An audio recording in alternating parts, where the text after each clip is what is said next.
Lou. Yeah, what up? What up, gangsters? Good. How are the gangsters tonight? Goodness. Ah, let me get my drink.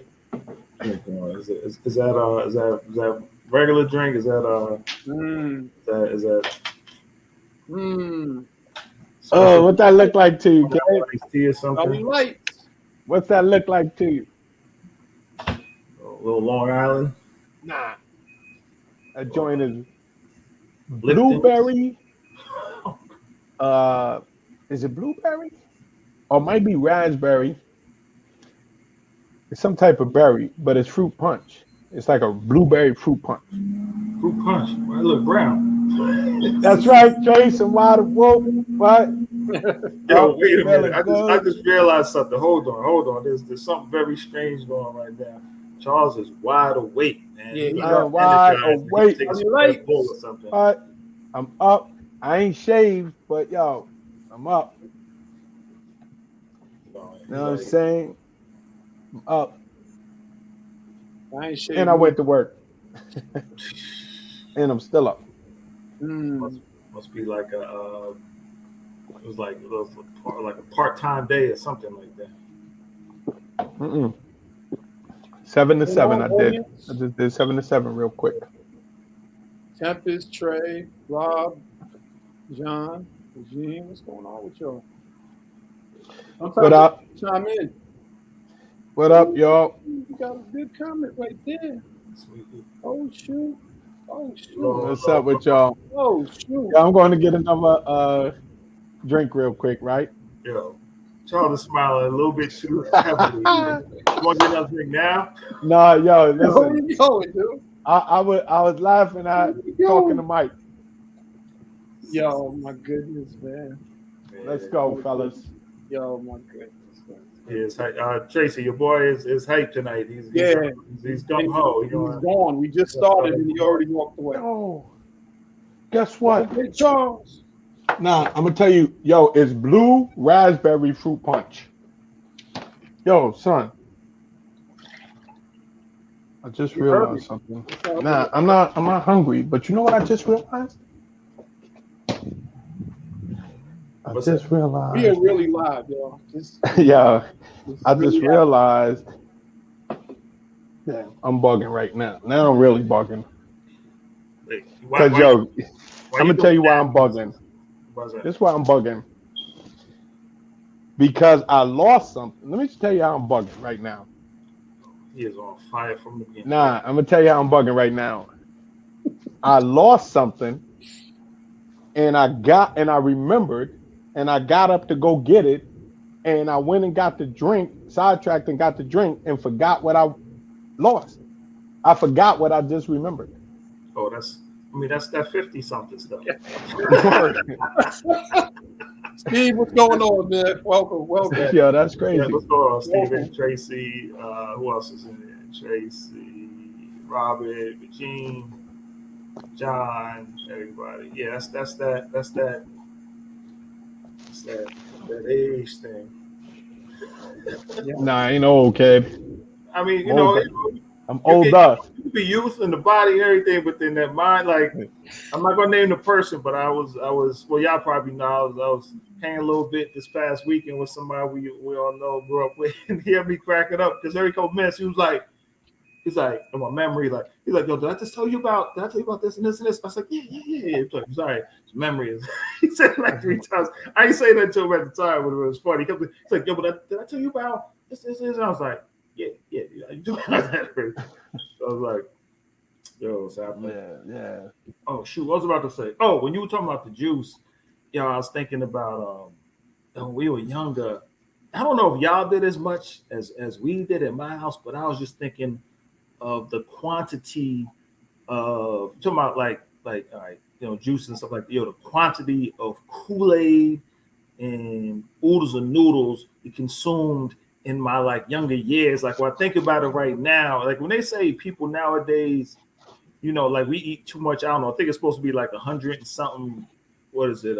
Pounds of sugar a year. Like when I was younger, it must have been ridiculous because like we had the 2-quart.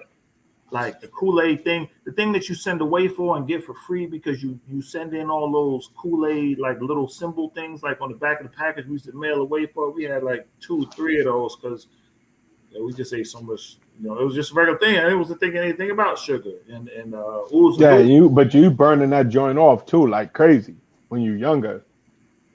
You know what I mean? Man. But I was thinking between that and oodles and noodles, probably used to eat that like every day. The packet was like 2,000, 3. Matter of fact, I used to eat 2 packets of it, so probably like 2,000 milligrams a packet, and 2 of them was probably like 4. You get a little hungry. I never used to use the whole packet though.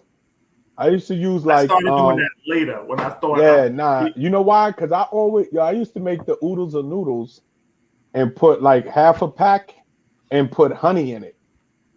I love honey in it. Yeah, I would put honey in it. Yo, my God. Honey in that soup. In your oodles and noodles? Huh? Nobody puts honey in that soup, man. Nah, all the time. I always make it like that. Would you having the same drinks that you drinking tonight? You putting your soup now? Nah, this is just blue raspberry fruit punch. This ain't no drink.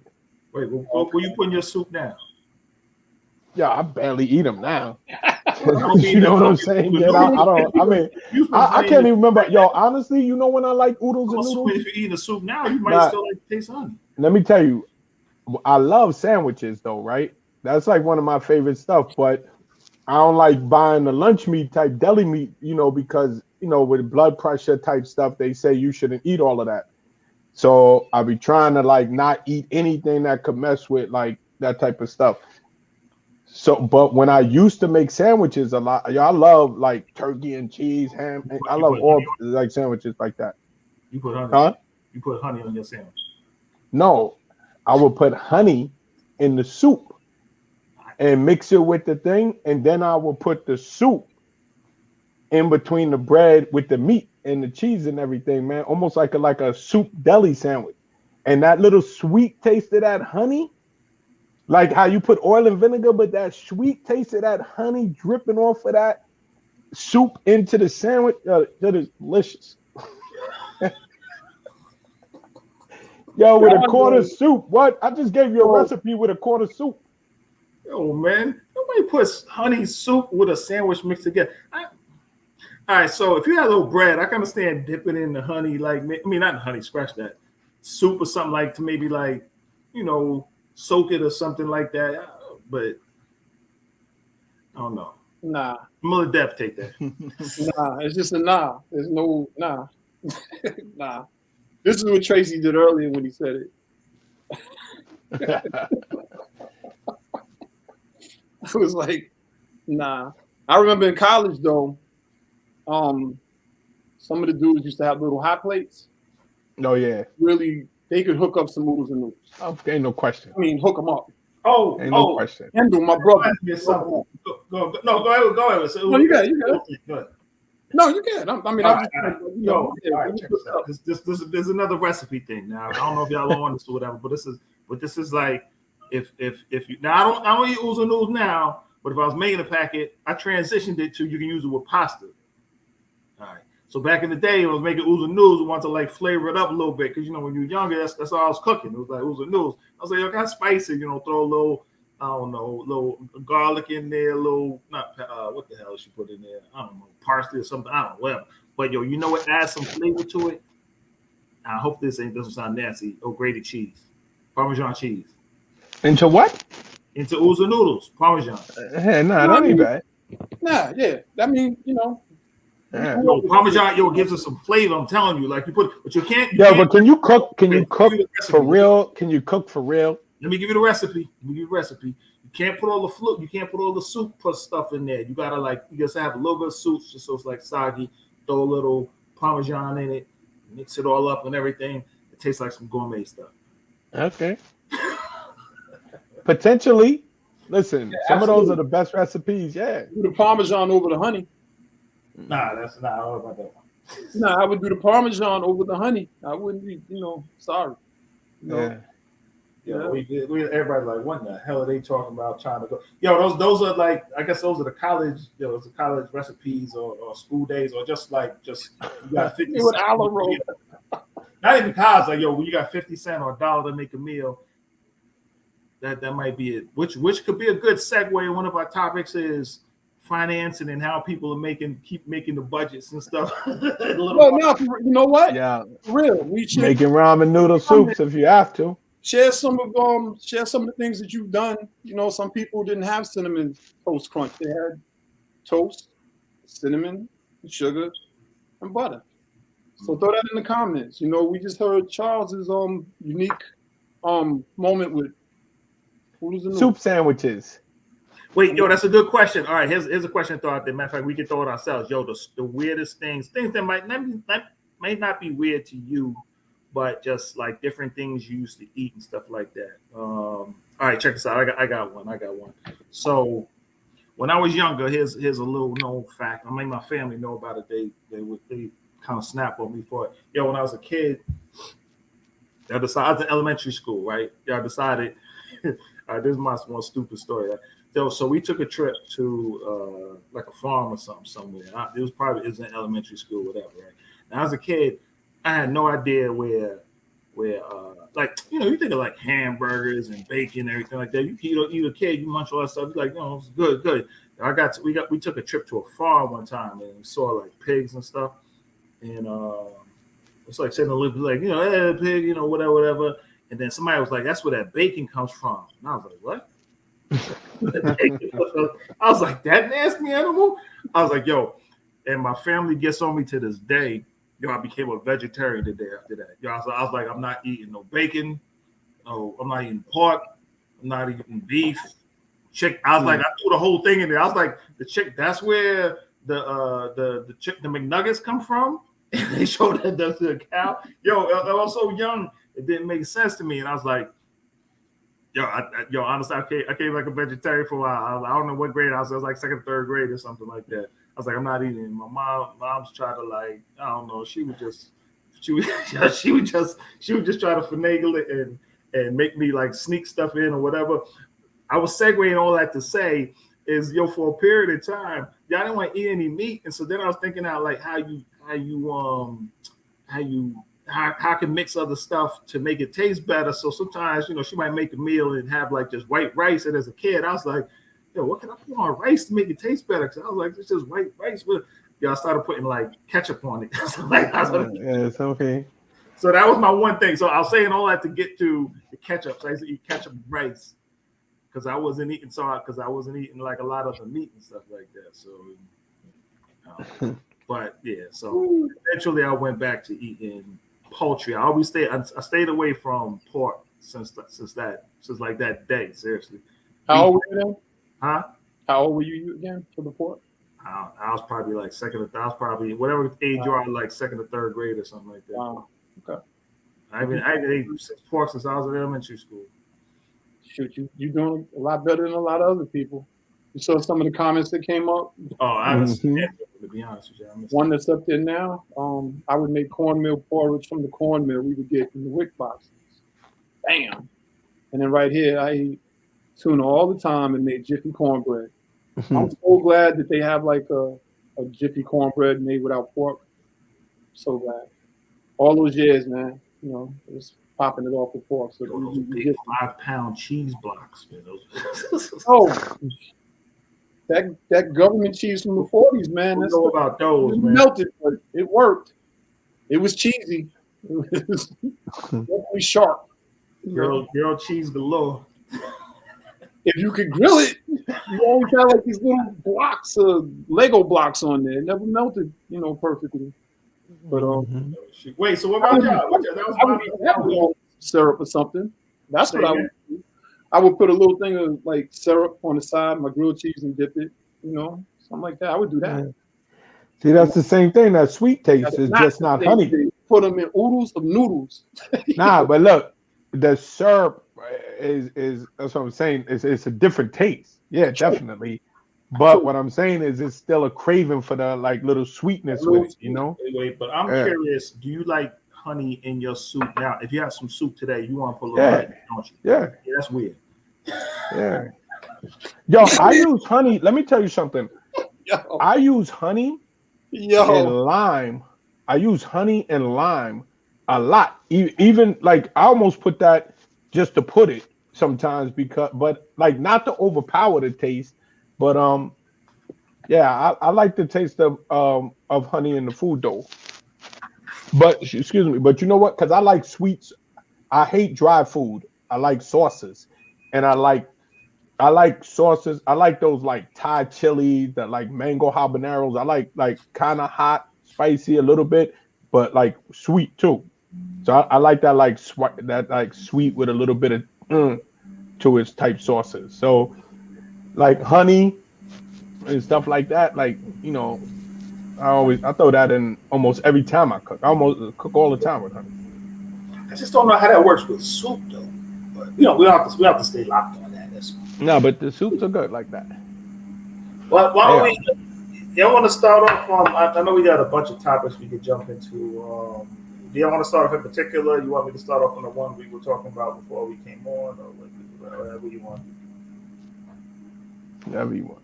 Yeah. Okay.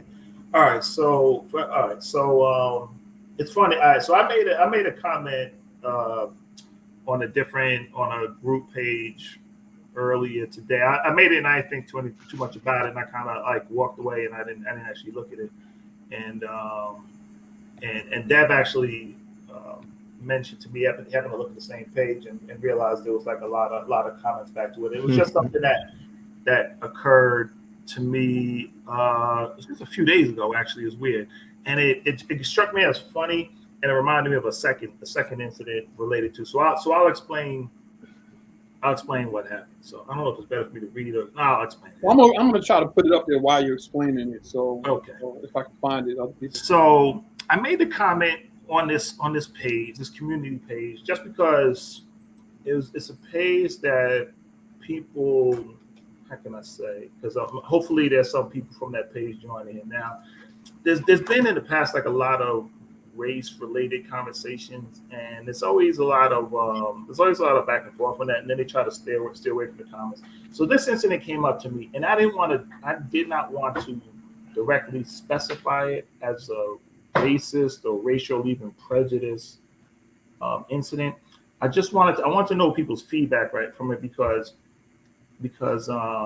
depending upon who you are and how you grew up and stuff like that. Like I know, like everybody always has like a very difference in opinion on what this looks like. So let me just explain what happened.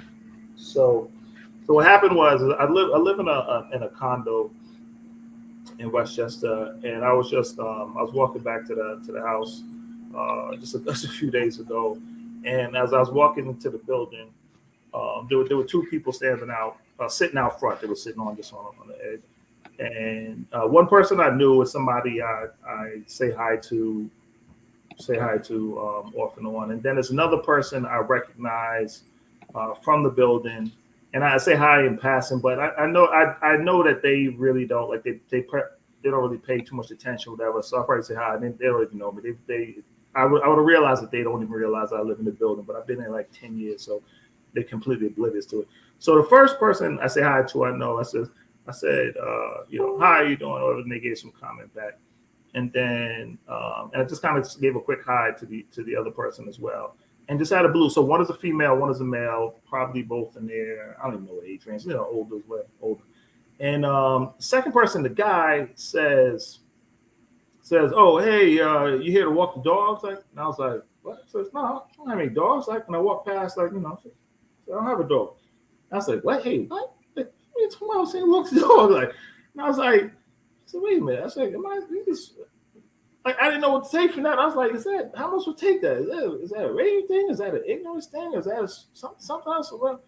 And then and instantly, because you run into a bunch of, well, all right, that was the first incident, right? So then some months back, another incident happened at the same building again. I happened to be out in front of the building, and I'm talking to the superintendent of the building, and he's cool, a guy I speak to frequently or whatever. And then there's an older gentleman who pulls up in his car, starts to walk past. He's a tall guy, he's about 6'1", older, probably mid-60s. He has a mother who lives in the building who's much older. She's in the late 80s, early 90s, active lady still. He's very, professional looking, older gentleman. And he walks past, and I'm just talking to the super. I'm not sitting there in overalls or have a hammer on my side of my pants, nothing like that. Just regular casual clothes. And he says something to the super. He says, "Hey, how you doing? Going upstairs to see so and so." He says, "Oh, I hope you have this guy working real hard." So, and I was like, "What?" I was like, and I thought about it for a second. I just said, like, sarcastically, I said, "Yeah, I'm doing a good job." I said it to him just because the super I saw felt real awkward. He started to say, like, "No, he doesn't." But I was like, "This dude is just assuming that I'm like a porter in the building. Like, I live here, Matter of fact, I live right next to his family member, And so, hey, Al is on here. How you doing? So I put that out there as a question to see, like, what do you take from these two incidents? Now, I purposely, I'll mention it now. Like I purposely put the post on the board, and I didn't say anything specific to race. I didn't say what the race of anybody. I didn't say, for those who don't know me, I didn't say what my race is, or I just put it out there. It says, what do you think of these incidents? Now it so happens that the people who were involved in this, the both people said it, will happen to be, well, I assume they're white. I don't know, I'm going to assume whatever, but they appear to be white or whatever. And yeah, so a number of people commented on this page. Some people, well, one person said something really ignorant. They just said, "I don't believe it," so just scratch that. And there were other people who said you got to just pardon ignorance, and then there's other people who just said that it's it's just pure racism, like you prejudice, and this stuff happens every day. But it's really weird because read the first comment. Read the first comment that started. Oh, you go ahead. You had that. You jump in. Yeah, I mean, this is the very first comment that started the whole thread. Oh, read the comment that. Do you? If you see it, Ali Maria. It says, maybe we can talk about all Asian hate crimes that are nearly 100% done by blacks. Also, I think your story is BS. My story was BS. Yeah. And again, it's nothing that, I'm not getting something from it. It was just an experience that I had, right? So it's just something that came up, and I was like, hey, what? Because it struck me as funny. It's like you walking the dogs. I'm like, what is the name of that one? Concerned of New Rochelle? What is it? Yeah, that's the group. Concerned of New Rochelle. I wasn't trying to call out the group and everybody. Oh, you wasn't? But no, but it's whatever. You didn't call out the group. You didn't call it. He said it. I don't even see it. Am I blocked from there? Maybe. Probably. I don't know. You might be blocked. Oh no, I ain't in the group. I deleted myself. I took myself out the group. I was tired of hearing that bullshit. Come on, man. There's people on here from there, man. They was on there too. Hello, everybody. But so anyway, so what do you take from that, right? Like, is it prejudice? Is it just ignorance? Is it just like, is there a racial aspect of it?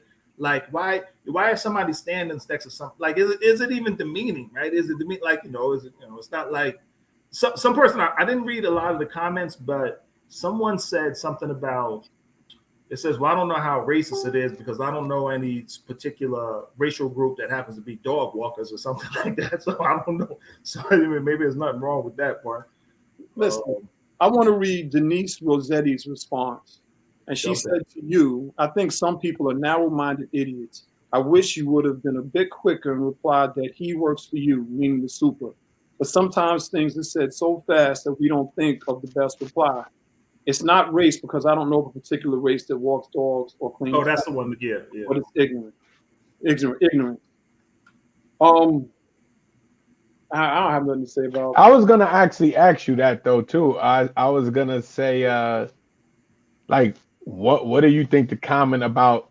Because I was thinking that thing too. I was thinking to myself like, who do I see walking dogs? And you know what I'm saying? Like, you know, like I don't the same shit. Like I don't even know who is like like who fits the description of a dog walker. You know what I'm saying? I assume every time I see somebody walking the dog, it's their own dog. You know what I'm saying? Like to me, ain't that the fun of having a dog? Why would you get a dog and pay somebody to walk?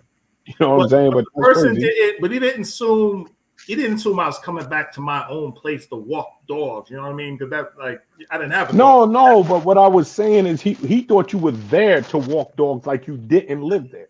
Yeah.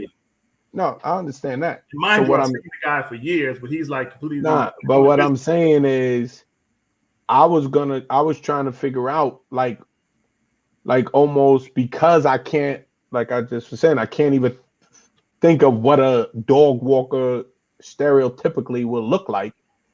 Like what made him like make that type of comment? And I was gonna ask you, like, are there people that come to walk dogs in your building? I guess. Yeah. Well, I mean, like, what would make them like say that, like dog walking, like you know, like I said, like as a racial thing, like I don't even know. Like what would make them say dog walker, like? Y'all, I mean, it's an easier way for some people not to say the N-word. I mean, I'm acting stupid. I mean, yeah, I don't know why the other guy thought that I was a porter. Like, you know what I mean? Like, it's subtle racism. It's an implication. I mean, you know, listen. If my chocolate behind was in there, I can only imagine. Yeah, I mean, I think you know what? If nothing, oh, sorry. No, I mean, you know, just like, you know, listen, Archie Bunker, that was one of my favorite shows. I was a kid. I didn't realize how gangster he was with his words. But some of the comments in that group wasn't from Archie Bunker. It was from them. It was from what they was feeling. It happened. It happened. I was really surprised at some of the comments, but I really wasn't surprised. It was like, I actually thought some of them were comical. But people, you know, listen, could have called you some other things, man. But, you know, that didn't happen. So that's what's up. You know, it might be a win-win. It might be a win-win. I think I got a quick answer for that. Mm-hmm. So there's not. So why would I be a dog walker? There's not necessarily a lot of minorities in the building, right? So I think then it transfers to somebody who's at a place, right? And so if you're at a place, then what are you doing here? Right. So if you're at a place, you know, you're doing a job or something like that. You're bringing in, you know, you're making a delivery or something like that. You're the Uber driver. I think that makes more sense, kind of thing. You know, if it does fit into that category, you have to be doing some sort of job. So what, you know, there's a dog that needs to be walked. I guess like there had to be some purpose for your existence there. Yeah, exactly. I mean, I think that's what people chime in. Like if I'm wrong with that, then let me know. Yo, dude, real quick, out of place technically was their comments, in theory, and maybe they didn't mean no harm. Maybe they were just asking a question. Maybe they're not used to seeing, you know, African American or black men in the building. But you've been there how long? Like a while. so like, yo, like it. Yeah. I guess they think I've been walking. No, you gotta have to because I guess they think I've been walking dogs for like a minute. Yeah, you must have been the, you know, there goes that dog walking. Also, maybe you could have been the old, you know, the old-fashioned milkman with the little jugs. I mean, you know, just anything other than a professional, anything other than an educator, anything other than what you are. But you got out there, you got out there without being called something else, If everybody in the group watching, you'll be surprised like what people who look like us do. And we might not dress the part. So you might not see us in the stereotypical roles that you might assume. Yeah. I got one last thing that I just realized is now as it's coming back to my head. I realized when I walked past, I said, how many dogs? And the guy's face looked like this. He was like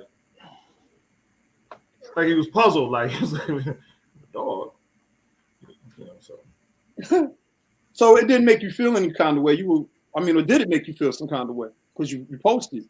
I mean, at the moment, it's one of those things that makes me feel like you're confused a second. Then you like, then I start to think of like how you perceive. You know what I mean? Like I think we probably all we're all like self-conscious at different times, and when you've been in different spaces, like on how you're perceived from others. Sometimes, specifically when you talk about like that code switching stuff and everything. And something I actually posted. I didn't even look at the comment afterwards. Sometimes you typically think, all right, well, the narrative is like, all right, it's based on your dress as well. Like if you walk around wearing a hat or a hoodie, then you're more prone to be kind of perceived as a certain way. But then the other example I gave as well, yeah, I probably thought that to a point too, till one particular day when I'm sitting at a job and I get detained for like a half an hour in my business attire, like in front of my job, being accused of like scoping out a store across the street while eating my lunch in the car, kind of thing. You know what I mean? So once you any little thing comes up like that, well, it's like it got nothing to do with what I'm wearing. It's not, I don't have a hat on. I got dress shoes and stuff on. So it's like, and that's what I explained to some other people too. It's like you initially start off at whatever age or something, like consuming, like, all right, or coming across the realization like, all right, people are telling me watch the way you do this or watch the way you do that, but it's not originating from you. You know what I'm saying? It's originating from what the other person's preconceived idea is in there. Oh, Lisa's on there. Hey, Lisa from Puerto Rico. Lisa's in Puerto Rico. We got someone from out of the continental U.S. So yeah, say word. So that was the experience, and that was that was the experience. And so, was there any other comments that came back on? Yeah, there was a few, but I want to say something really quick. Something that I want people in that group that might be watching to realize is, even though Mike technically didn't address it, I would argue to say fairly that 90% of the time we don't address the things that make us uncomfortable. We really do ignore a lot of stuff. I saw a comment where it was like, ignore it, and I think in theory, or for the moment, you really did technically ignore it. And I do want to point out that there's a lot of stuff that we let go. There's a lot of stuff that we just, we let things, go. And the main reason I know for me is because I know the price. I know if I do something or react, if you think I'm a dog walker at that point, then at that point, if I react now, I'm probably the rampant killer that's trying to run through the building. And then if the cops are called, now I'm like, okay, now I become public enemy number one, and I got to worry about the target and the whole shebang. And I don't know, Mike, that when you was talking, man, the only thing that kept going through my brain, man, was the movie, The Imitation of Life, man. The old movie from way back in the day, man. And I was like, this doesn't even correlate to what he's seeing. But I think to think about where we used to be, where some of us wanted to pass and not even be who we are, to where we are now, where we really are living in these places where we're not supposed to live, or whatever, I guess, according to some people's thoughts. I don't know, man. I don't know. I got all these little wild thoughts going through my brain. I'm just let me recap what we were talking about real quick, Dad. So, somebody from my YouTube channel is saying, is that Roy Jones on the right side? That's that shiny. He told Charles initially he threw a little powder for the top of his head. So, Roy Jones impression. Yeah, you know how many times somebody said something like that's not the first time I've heard that Roy Jones comment. What about Stephen Smith? He said Roy Jones or Stephen Smith. Steve. At this point, I mean, I guess I'd rather be Stephen Smith. Like, I mean, he probably in a better position right now than Roy, right? Nah. I think Roy has a little bit more respect in a lot of ways. Oh yeah. I mean, but Stephen Smith, antagonistic man. So he one of them dudes you're gonna have a love-hate relationship with. Yeah. Oh, he You know did what I'm saying? specify Stephen Swift with no hair. Let me just recap what we were talking about before. So, guys, if you joined in late, I see a few additional people came in. So we were talking about an incident that I ran into the other day. So I live in a condo, and I've lived there for about 10 years.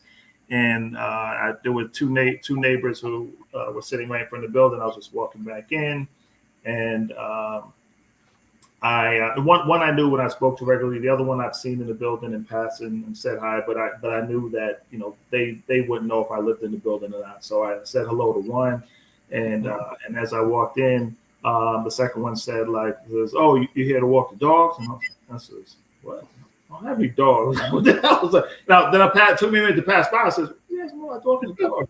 And I was like, and so the question was, and I posted this on a group chat page. I was like, why did he expect, or why did he assume that was me? And then I raised a second instance that happened in the same building when I was standing out front talking to the super of the building, just on something having to do with some changes that were made to the building. And a resident's son came into the building, but he's a grown man. He's somebody in his, the resident here is in their, at the time, their late 80s, and the son is probably in his early 60s. Grown man, about 6 feet tall, professional person.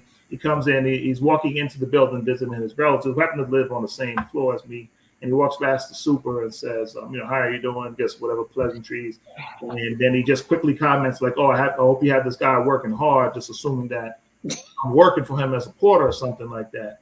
And I was just taken back. I was like, what? And the super started to say something, and I kind of cut him off as he said. I was like, yeah, I'm working real hard. He was like, yeah, just like walk in kind of thing. And I was like, well, how do you make those assumptions? So that's the conversation we were having, and we had a bunch of, so there was a bunch of feedback kind of online and a comment board that we're having, and some feedback here. If anyone missed that, so just updating you guys on that. So the dude that said that, whose mother lives on your floor, he doesn't he doesn't know you. No, he's not somebody I know, but I passed him. The other thing is too is that I passed him in the hall going to my place, but he's blind to it. You know what I mean? Yeah. So, but I'm saying though, did you? Because I'm like he just walking past, like, and I mean, who knows why he said it, what his intentions are, but I'm saying, like, without even evaluating the situation, he just seen the super who's working and figured you was like just working there too. You saying like why would you think that? Look how you were dressed, right? How you was dressed. How you were dressed. You wasn't dressed like you was like doing janitorial or super work. Yeah, that's what I'm saying.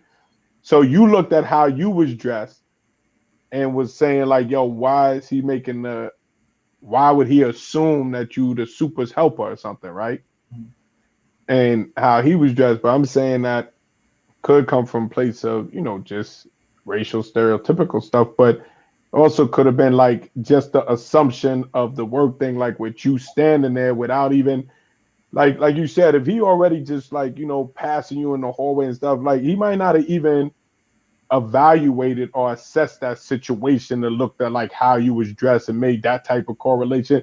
He made the most easiest, or either he made the most easiest to him, which would have been a racial correlation, or he made an easy correlation and with the work, I think, more than like really an evaluation of the situation of like how you was dressed or whatever. Because that's what I was wondering, like, especially if you live on the floor with his moms, he probably ain't paying you no attention at all, okay? Yeah, you know what I'm saying? Yeah. I didn't expect him to, but it's just like, I don't know if like, I mean, I don't know, unless somebody's sitting next to somebody with a tool belt who happens to be like working next to something. I don't make a quick assumption like that somebody's doing a job. Like I don't even like to do that in the grocery store. Maybe that's when somebody's working, like when somebody comes up to you like, oh, you work here, you at a Dollar Tree or something like that. I'm like, I look for the tag or something, or if you got the same color shirt on or whatever the employees have. But yeah, but that's an example. Okay, so now if it was in a Dollar Tree or a store and somebody does that, or like, I've done that, accidentally asking my they work there and they ain't work there. You know what I'm saying? But like, so yeah, like, so if that would have happened like in a Dollar Tree or whatever, like, or something like that, what do you think it would have been? Yeah, I mean, it could, yeah, I mean, I think we've all probably made those little mistakes. I mean, probably, I don't know, you typically do it, you see somebody like rifling through a shelf or like, maybe folding up some clothes that they looked at or something like that. And you're like, oh, they must be, there's usually something you put that kind of corresponds to that let you make that mistake. But when you break it down to just standing next to someone, then you're starting to add some assumptions into it. You know what I mean? He's standing next to him. He looks like him. You know what I'm saying? I don't know. He looks like I don't know. I mean, I don't know what it is. That was the whole question. Like, what do you like? What is his? Or you could just assume like, yo, the dude standing there with the super, they probably partners working together. I'm about to say it's comfortability. It seemed, it was real comfortable. That moment was real comfortable. If you were invisible when you walk by him on the floor, but now you're standing next to the super, it's a real comfortable moment. It's a real comfortable moment. Wait, what do you mean by that, Dev? So you're saying exactly. It was. Hey, what you mean, man? What do you mean? He felt comfortable enough to say what he said in that situation, standing next to your super. It was real comfortable. And I'm just a little old school, man. I probably would have did just like you did. Said, just let it be. Because a lot of times it's not worth the hassle. It's really not worth the hassle. But sometimes you got to make people uncomfortable too. Yeah, that's true. In that situation. But you know what else too, though? But Mike, your super dude is the Panamanian, the black dude, right? Mm-hmm. We're not Panamanian, but yeah. But no. I mean, I think that's the wrong country, but yeah. He's of Hispanic descent, but brown. Huh? I'm just saying it was comfortable. It to me, it could have been, and this is just how I look at it. It could have been a brother or a black man darker than me. Just because people look like us, that doesn't mean they think like us. It doesn't mean they have the same ideals. I mean, if you look through slavery, who do you think was ratting out all the runaway slaves? It was the guy next to the slave owner. It was the guy, the one who was supposed to break the bucks. The one who was doing a lot of the dirt. So, I'm just saying that comfortability, just being comfortable in that situation. Dude probably felt comfortable with the super saying what he said, but basically you was just as invisible as you was when he saw you upstairs. It's just now he spoke. What do you mean with what the super said? What do you mean? I'm just saying him and the super. Mike was talking to the super, correct? Yeah. Yeah, so the dude, when he came in, when he said whatever he said to the super, Mike was just as invisible there as he was upstairs. It's just now homie felt comfortable enough, to make a statement. Mike said he saw him before. Did he even speak when he saw you before? Did he even say hello? Yeah, man. So listen, man. But that's what I'm saying. That's why I was saying, like, this is a dude that's like, it could be coming from a straight place of racism, but it also, like, because you were saying, suit and tie professional type dude could be just so tunnel vision. You look over there, you see a black super and a black dude. You don't even evaluate how you dress. He ain't even evaluating enough. If he was doing any evaluation, he'd be like, damn, kind of look like the dude that live on the floor with my mom's. You know what I'm saying? So you already know he tunnel vision. Like, so. Yeah, I mean, because that's what I'm saying. He probably tunnel vision anyway without the racism. He like that, like it was just insignificant almost. Like oh, super, yeah, what's up, yo? Because he gives the super some level of respect. He's the super of his mother's building, and another black dude standing there with him. He probably figuring, yo, you working with him. All of that evaluation of how were you dressed, what you had around your waist. That dude probably, by the time he hit the elevator, he probably couldn't even issue a police report describing what you look like. You know what I'm saying? But here's a point. So well, one, is that messed up, or is that to be expected, or is it the same as, like, say, any building? Let me think about this question, you guys, both of y'all.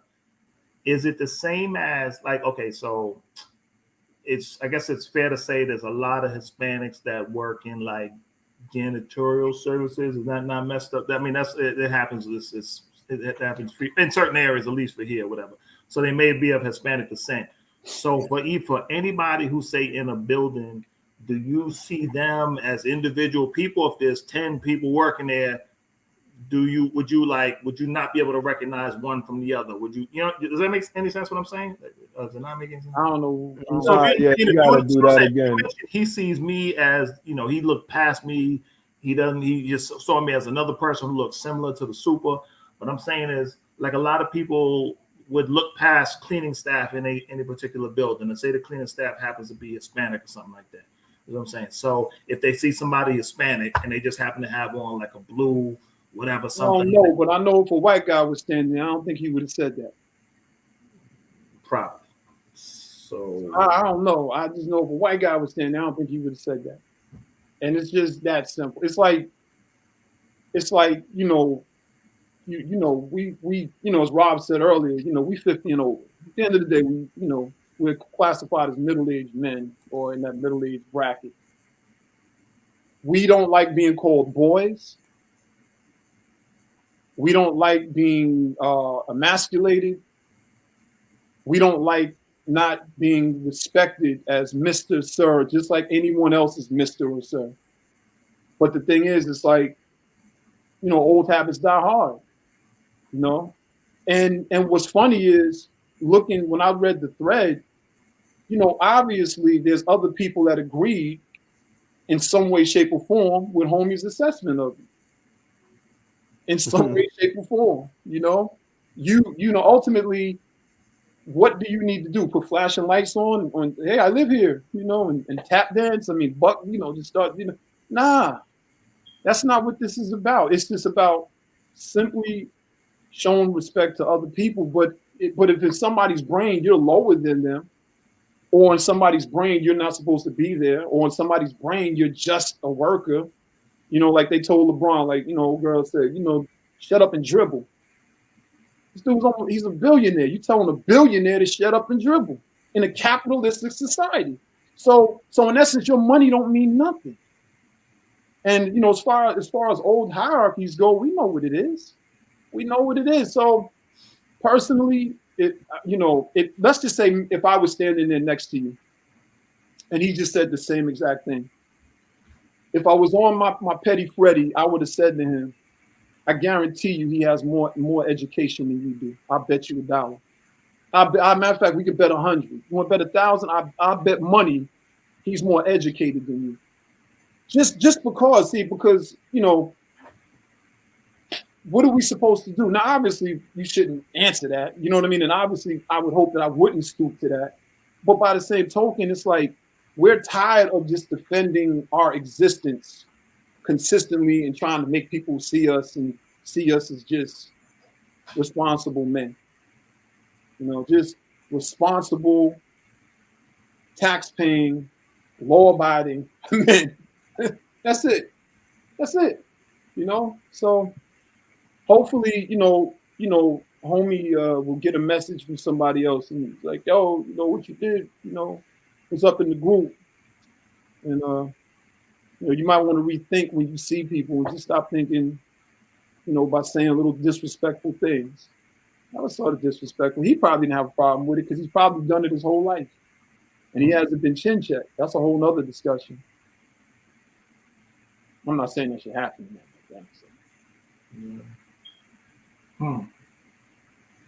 Yeah, you know what? Hold on, let me think this through. So, you think it was racist?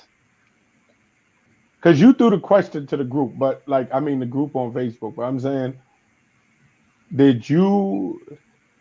Well, okay. So let me ask you this: was you more upset because you thought he was being racist to you, or was you upset because you know you're not the super's help, so you felt like he diminished you in some way by assuming that? No, I did. You know what? I didn't think that second part because what I first thing I thought about was that I'm sitting next to a guy who I talk. He's a super, but I'm actually really cool with him. Well, and I have regular talks with him. And he's a cool dude. This is his life. This is his living. You know, he lives here. He raised his own family and everything like that. So there's nothing to be diminished by his job, right? So when my comment that came back to me, it wasn't like, "Oh, you're diminishing me by thinking that I'm doing a job that's similar to his," right? Because I respect his job, kind of thing. So it wasn't that kind of reaction. It was more like But you can still respect a person's job and still feel like you can respect the cashier at Stop and Shop. But if somebody say like, it's just like what we was talking about earlier. Like I respect that you stock them shelves at the dollar store. Like, look, I give you a lot of respect for that because they be messing them stores up. Them stores be looking horrible. You know what I mean? They could barely keep people to keep them joints in order. But so I respect that. But would you feel offended if somebody thought you were the dollar store stocker one day when you were in there? Answer the question. I thought he was stereotyping. Yeah. He was lumping me in with whatever and from what Dev said, whatever he felt comfortable with, or whoever should have just been standing there, kind of thing. I thought he was just quickly stereotyping. I don't know if you lump stereotyping can lead into prejudice and racism and all that stuff too, but at the very surface level, it was a very quick stereotype of another individual, just based on what your snap, like, you know, that 1 second thing is, you know, just what you assume really quick. But that's what I'm saying. Do you think it was more racial or just? I think it was stereotyping. Yeah, like just, and then like when you describe him to me, like this is the first thing I'm saying, because to me, you're a black dude. You're the same black dude he just walked past. So, and this what, like, obviously we got more time to sit down and analyze everything, but what I'm saying is, so when he walked past you on in the hallway, he didn't, you know what I'm saying? Like, you felt he just put you off, like this dude is insignificant, not like, or you didn't feel like he didn't speak to you because you was black, or you felt like he just didn't speak to you because you like insignificant. I was curious to see. So after that, I walked past him, and I was close. Like I told you, his relative lives close enough to me. Like I'm right next door to them. So I made eye contact with a second time just to see if he recognized to see me going in there to see if there was any, like, you know, register of anything, but it was just nothing. So it was just insignificant to him. Like, and again, we pass people all day. But he saw the black dude in the hallway, right? Huh? He saw the black dude in the hallway, in his mother's hallway, right? Yeah. And he didn't pay attention. Yeah, you, right? Oh, yeah. You the black dude in his mother hallway that he didn't pay attention to, right? Yeah. You going with this? So I'm saying, so like I think racially, he may have paid more attention. Like, yo, this black dude on this floor with my mom's up here. I said, you know what I'm saying? Like, to me, I don't even know how you go to a building and your mom's living there and she's an elderly lady and you're not aware as best you could be of everybody that's coming in and out of that building. But I know it's a little hard. You don't live there.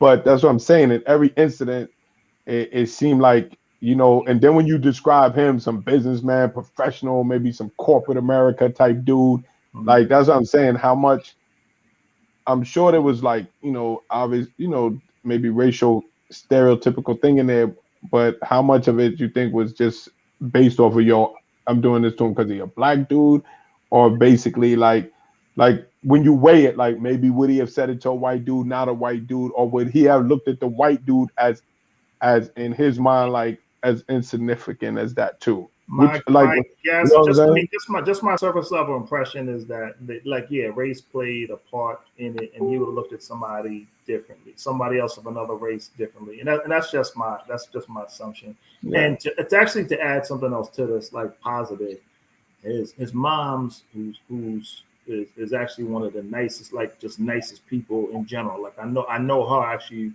pretty well.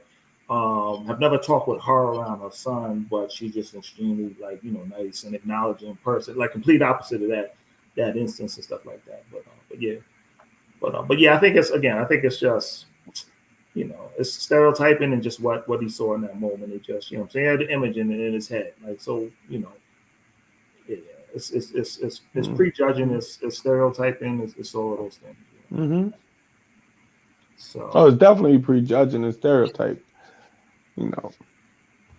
So then probably back with a little race and just a certain level of arrogance there too. You know what I mean? Yeah. So because you know why I'm just saying like racially, I just think like I mean I think there's an undertone of racism there, definitely, but I don't know. Maybe I'm just thinking of how I would react when I was asking you about the hallway thing, but it's all good. yeah, I was aware of that the second time I passed by, and I was like, is this dude gonna even recognize? Is he gonna recognize that he passed me, like had that other exchange before? And, mm-hmm. like it was not. So I was like, and it wasn't like something upset or ruin the day. It was something. It's just one of those things that make you being aware of what what's. It make you think like it makes you back to that question of like what does racism look like to you when we have those type of conversations. Yeah. Another flip side of something completely way off register from this when I was living out in Queens, same time I think you out in Brooklyn. You in Queens? Brooklyn? Queens too, my bad. I remember one time driving I had my car parked in the driveway, right? And I don't know if I tell you, it's something very small. I don't know if you remember. Well, I don't even know if this was something very small, but and I had it in the shop one day or something like that, right? You know the story. Oh shit! No, what my initial laugh was to Rob's comment. That's what I'm and then I posted it on the screen and Dev read it. And that's when we started laughing. Yo, my man. Would you have felt different if he asked for the Lucky Charms, man? Where the Cheerios at, buddy? Where's the cream of wheat? Oh, good. Oh my god. Yo, but Rob, I'm not did you know what aisle they were in? Yo, somebody else said sometimes somebody does something like that in the building. There's like open up the door and like leave your hand out and get some tips or something like that or whatever. Figured. Oh goodness. But so the flip side of what I'm saying is I have my car parked in the driveway out in Queens, and this neighborhood it's never mind the neighborhood. But so I had my car in the shop, right? And so I just had to come out, and I was walking out, and I was driving a different car that was on the street, and some random guy just walked by me, right? And he's like, oh, I seen you don't have the BMW out here today, and this something. And I was like, nigga, what? Like, first of all, I didn't even recognize him. I was like, you watching me? I was like, you got to. I was like, you watching what car drop? I don't even know who you. And it was obviously somebody in the neighborhood who walked past regular, but saw me getting into a different car. And I was like, and I never seen him before. You know what I mean? So I was like, but then that put me on guard. That put me on. That's how, because you never know who sees. When I used to take the train from Queens to Manhattan to work, right? When I lived in Queens, and I used to switch like 14th Street, right? Union Station, all that. And it was like this white lady. I used to see her almost every day. You know what I mean? Now I don't know what stop she ends up getting on because I wouldn't sit in the same car or whatever, but I used to see her every day. And what always made me pay attention to her was she had like a limp when she walked. And I used to think that to myself sometime. I used to think, I wonder if she recognizes that she also sees me every day. You know what I'm saying? And I was like, yo, because I see her every day, and she probably don't even know that I see her every day, and I'm standing right here on the platform with her because she's not paying attention. Like nothing might be standing out. And maybe I wouldn't have never noticed her initially, but her walk, she had like a little, like, you know, like limp with her step and everything. And I used to always wonder that. I was like, yo, huh? I wonder where this is going. I wonder where this is going. No, I'm saying the same thing, bro. It's Definitely. just that you somebody you just that was it. Because you was talking about the dude watching seeing you with the BMW, right. yeah, and I was like, yeah, like people be seeing you and you don't even realize it that there's somebody. That was my whole point, to say how you said you didn't even know this dude see you enough to know that you got two different cars. Yeah. So so when he said it out the blue, it shocked you to know that, damn, there's somebody that I've never even seen before in my life that has seen me and paid enough attention to me like that they know my cars. But you know how this kind of comes into play. This is loosely related to, and this is something you speak to. I'll make the connection in a second. Like, it's weird because so those online, like, we're both, me and Charles, are a little bit older than Dev, slightly, just by a couple of months. That much older, but a little bit, right? Bro. But Dev.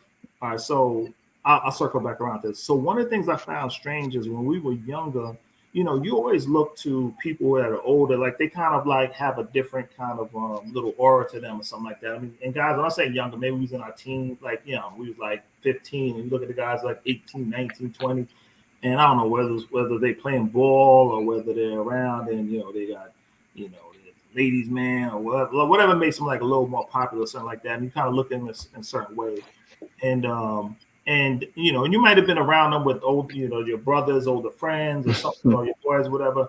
But you kind of still like, as younger, you kind of feel like a little maybe invisible to that group because you're not, part of the circle. And something that struck me as funny in like later years was some of the older guys like running into him and be like, "Hey, Mike, what's up? Like, what's going on?" And I was like, "Oh, like, I ain't recognize that. Maybe we didn't talk when I was younger, but they still recognize me as older." And one person who realized that made me think about that was Jumbo, who just God bless his. Yeah, he just passed. And I remember seeing him like years ago and stuff like that, and being friends with his brother Keita and stuff like that. But I was probably I knew Keita well, but not necessarily his older brother. And I he's one person I just thought of. And I remember the times we spoke, we got into a long conversation, this and this. But I always saw him as kind of different. He was kind of like in an older group of friends. And so you kind of figure yourself like a little invisible to them, but as you kind of get older, then you kind of connect with them on a different level.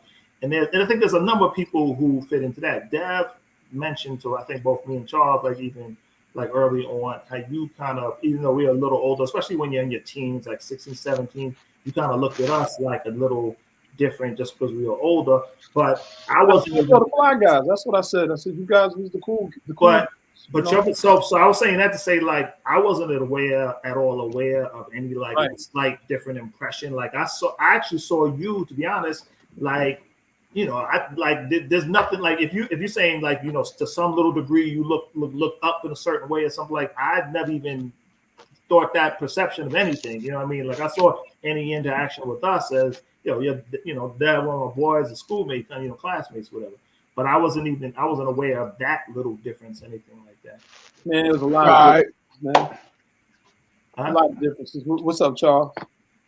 Mm-hmm. I was gonna say there was a lot of differences. You got to remember, like me and your sister, we were in the same cluster technically, even though I think I'm a little older than her.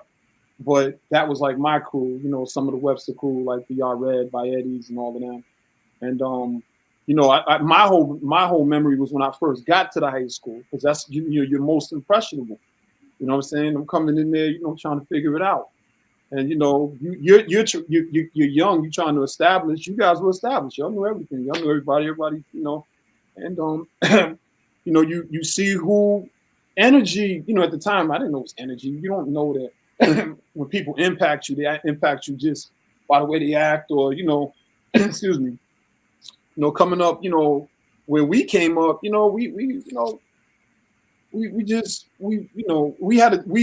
had similar upbringings but different upbringings. You know what I mean? And I think the way I sort of used to look at some of the kids in the North End and some of the kids on the other side of Webster, this really wasn't cool like that. They used to they could have a little mean streak to them, you know what I mean?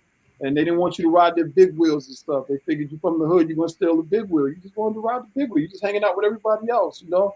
That's the younger years. And then once you become a teenager, you know, got to meet you guys, and you know, Darfo, who at the time, you know, that was Ronnie and all, you know, you guys were good people, man. You know what I'm saying? Now, if y'all were knuckleheads, and if y'all didn't treat me with love and respect, it would have been a completely different energy. It would have been like, I can't mess with them. You know what I'm saying? Because they just like these other knuckleheads over here.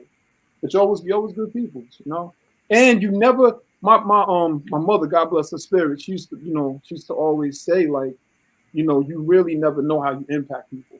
So that's why it's best just to be the best you. You know what I'm saying? And even in this situation that we're discussing, there's a lot of things I could say right now that went through my mind, but it's probably not the best thing to say because I wouldn't want somebody to hear it and they can only segment me into this one conversation and not realize that I'm broader than this one conversation. So I'm sort of like, you know, but yeah, man, you know, you guys did a good job. You know, if y'all were knuckleheads, I wouldn't have messed with y'all. I mean, straight up, I wouldn't have no respect for y'all because, you know, that's just how I was brought up. You know what I mean? I was like, you cool, you're not. You know what I mean? That was the younger years.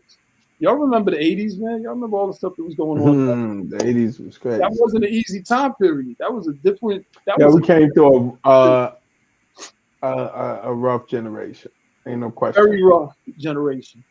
Wait. I got a question. So growing up, man, this is gonna segue. I got another topic that might be for another week, but I'm gonna have to talk with y'all about this. It might segue through from this. But like, so where did you get? How do you think? Like we all, like you said, everybody had a little different upbringings and stuff like that. So where did you get or how did you emulate? What word am I looking for? And the way you're going to act and carry yourself and stuff like that, where did you pick that from, or where did you kind of emulate that from in just growing up? Say that again. Say that one more time. Were there certain people like you figured like you kind of set your eye on, like, you know, they carry these characteristics, like I'm kind of emulate that a little bit, or I admire this, I'm going to kind of like do this kind of thing, like other people who are, you know, maybe your peers or people a little older than you, or like did you have any of that, like as you were growing up, something like that? Wait, one more time. I'm sorry, man. I was also. He's saying like who was your role models of people you looked up to? Is that what you asked? Yeah, I wasn't gonna use the word strong as role models, but I meant like people you kind of looked at and you kind of like maybe kind of tailored your, like people in your vicinity, in your, you know, the community, people you maybe went to school with, maybe they were same age range, maybe they're a little older, maybe somebody was young and used to you know, carry themselves away. You're like, oh, I could like to emulate that a little bit, or I like to kind of be a little more like that or something like that, you know, because we all. I was impressionable when I was real young. I was really impressionable when I was, you know, going to church real heavy when I was a kid, growing up on Morris Street and Clinton and the projects and stuff. I was impressionable, but I mean, I respected my grandmother so much. I didn't do some of the things that other people did. Not to mention, I was more scared of my grandma than I was of some of the gang members. Just keep it with that. One of the reasons I was asking is because we all grew up in like situations where, you know, we didn't necessarily have the full regular family dynamics and stuff like that. So you always, I think, I'm not speak for all of y'all, but you reach for other things outside, like to you know, to fill those voids on like how you growing, how you're you know, how you're growing, building. I don't know. And I think one thing I know, I actually was having this conversation with somebody the other day. Like one of the things I know we did amongst like even close friends was, you know, we kind of kept each other friends in check with like certain things you do. If you knew somebody was falling off doing something, you kind of like try to reel them back in or whatever. Or somebody was, you know, like matter of fact, I can get this to Charles. This is I didn't think about this here right now. When we first the outcome of this is the best, but when we first started, we was younger, first job, I wasn't even thinking about like, okay, so at the age of 15, I don't know, maybe it's because like, you know, certain things was taken care of, like Milan's was, you know, I don't know, gave a little allowance or whatever it was. I wasn't even thinking about working and stuff like that. And then at the time like Charles and stuff started working, that was like Playland days, people working. And I was like, gotta get a job. Like I was thinking, it was like summertime. Like every summertime, I was like, oh, it's free time. I was like, and Charles was the first one to jump on getting a job, and he was like, and you know why I say like it didn't work out the best. Yeah. But I was like, he's like, oh, I gotta get a job. I was like, damn, I guess I gotta get a job. And I never mentioned that to you, but that was like one of the first things. So like Charles was getting a job. I was like, I gotta make some money right now. At the time, he wasn't making but like $100, maybe $200 a week, but that was enough to buy some sneakers and stuff. I was like, I didn't know what to do. That was when the Lottos was out, kid. Yeah. And the first Jordans. Those was like the first Jordans and the Lottos. I remember I had a pair of Lottos, man, switching the patches on the Lotto. And I got those because you told me like that's what was necessary. I was like, what? He's like, I was like, oh, but my first job, and I never even mentioned this to you, Z, like, yo, that motivation to get that first job, like nobody said nothing. I was like I was 15 and my mom was like, you gotta start working. It was like, but she was like, yo, I'm working, I got a job. So I was like, what else am I gonna do with the summertime? So that's the kind of but my mother was always like, yo, y'all gonna work. You know what I'm saying? But y'all, I always, you know what? Because I like money. So that's the bottom line. And I have a love for this thing. So, even since I was a young kid with the paper routes and all of that, man, I used to do the paper routes and everything. So ever since I was a young kid, man, always worked since I was young. One of my first jobs I had, I have my brother's. I worked under my brother's name. I wasn't even old enough. And, back in that thing, I think I told you one time at the McDonald's down there on Main Street, and they was in there. And, I call my brother Tony. I don't even call him Anthony. But I had to use thing Anthony. And, I would literally be in there. Sometimes they'd be calling me Anthony. I wouldn't even turn my head. They'd be like, yo, Anthony. And I'll be like, oh, shit, that's me. You know what I'm saying? Like, because I'm supposed to be my brother. So always. I got that job at the Playland. Wait, that's at what age you talking about? I mean, I had to be like 14 or something. Like it was right after you talking about in Playland. Okay. It was the end of that summer after all of that nonsense up in Playland. I remember. So my first job was actually newspaper, but again, that's delivering papers and stuff like that. But I used to do it horribly, right? Like, so I used to do it lazy. Like, come home from school and you have to deliver papers and stuff. And then the collecting of the money. And so I was behind in the time I did my homework and whatever else. And so I sometimes I deliver the papers, but then I don't know if it's on the weekend or during the day, but I'd be delivering the paper late and then try to collect the money at the same time. And I remember knocking on somebody's door. It must have been like 7, 8 o'clock at night. I'm like delivering the paper because I never got it to them. And they're like collecting for the paper. There's like, come around here. And they're not even opening up the door. It's like, you're not collecting money at 8 o'clock at night, whatever. And I was like, hey. So that didn't work too long for me. that didn't work well. Doing a paper boy, dang, that's crazy. Yeah. So that's what I did. So what's up with your man, Jussie Smollett? What's his name? Jussie Smollett. How did Dave Chappelle call him? Yo, they said he got out of jail on appeal. He got out on a $150,000 appeal bond to his conviction. But you know what? How much time he got? 150 days? Mm-hmm. Man, listen, Just. My advice would have been go knock that shit out because I don't know how much time you got to do off 150 days, but it can't be a whole lot, right? Maybe have your lawyer file for the COVID release, man, and go get that joint out the way so you enjoy your summer instead of going back in over the summer or something over some appeal, man. Like, it's March. June is another, 90 days? 90 days off a 150-day sentence. He would have been finished with that joint, man. Put it behind you. Nobody believes you at this point. Put it behind you, kid. Go knock that 90 days out and come home and enjoy your summer and try to rebuild your reputation or something like that. You know what I mean? That whole fiasco was just a weird thing. Like, I don't even know what that whole thing meant. Like, I don't know, Dev, I don't know if you had looked into it more or ever read up on something, but I don't even know. I have no idea why it even started or why that even came about, that whole fiasco. I don't know, but don't play the black card now. Yeah, unless he was just losing it and it just not wrapped too tight or whatever, but just that whole because it was because part of it was planned, right? I mean, the guys who he had in on it, it was like there was some plan to that, right? The whole initial thing. Yeah. I mean, Nah, they would have gave him an appeal bond. You know what I'm saying? Like, she was saying, Jay. I mean, it's a female and a dude in that. So Jay. he guilty. He guilty. But they give you. I mean, some people they don't give appeal bonds to because even though they you have bail and bond and everything, you don't.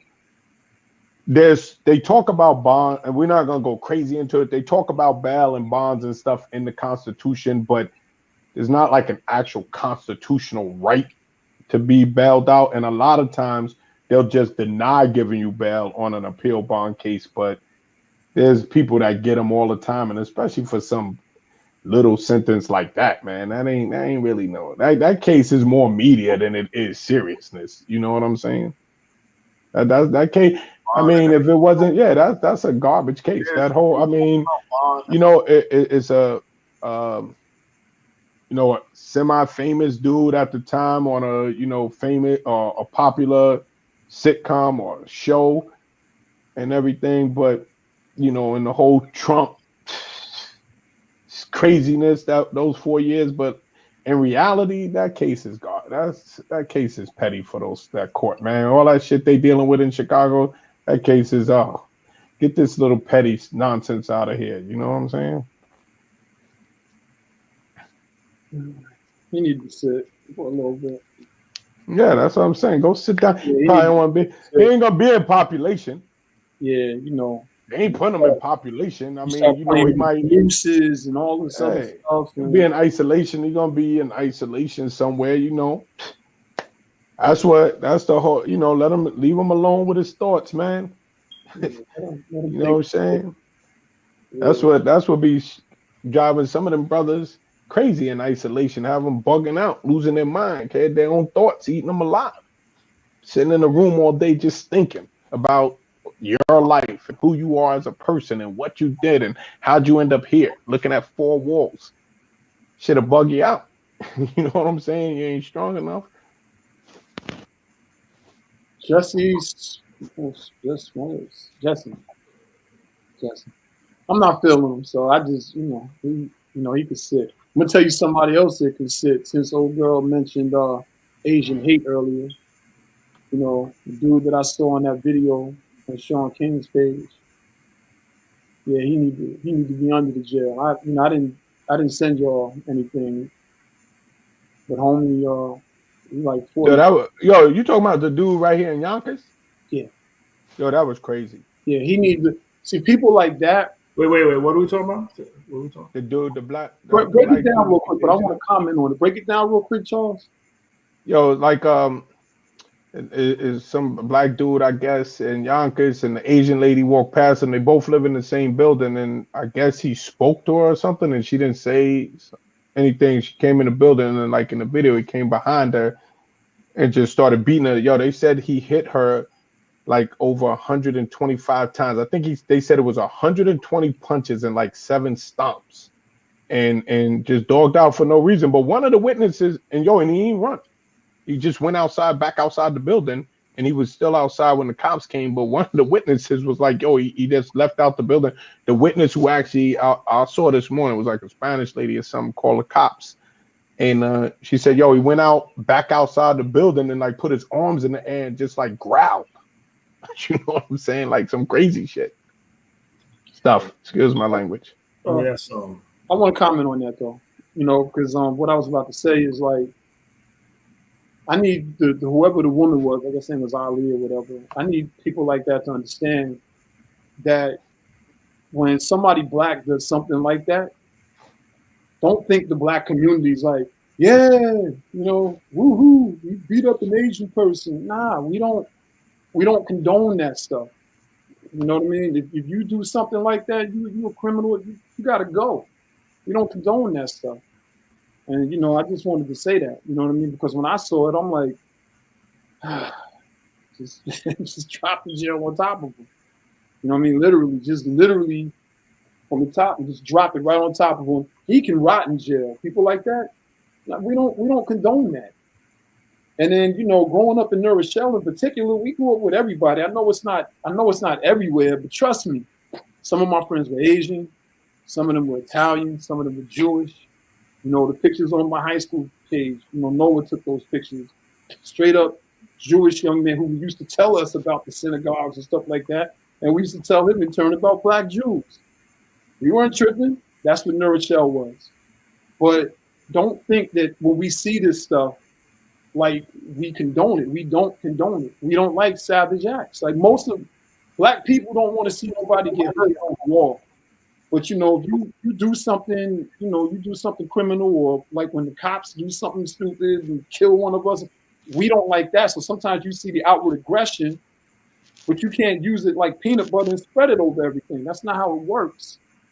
Believe me, Black people historically have been some of the most peaceful people you will ever encounter, or melanated people in your life. But when I saw that joint on Sean King's page, it angered me, it frustrated me, and it's just like, that's not it. And it's a nuanced conversation because, there's some Black people who are definitely upset with the way Asians treat us. And that's a whole nother discussion. I'm upset with it as far as the things that I know. But by the same token, stop applying everything that we, like we just condone this stuff. She put up there, her comment was so like,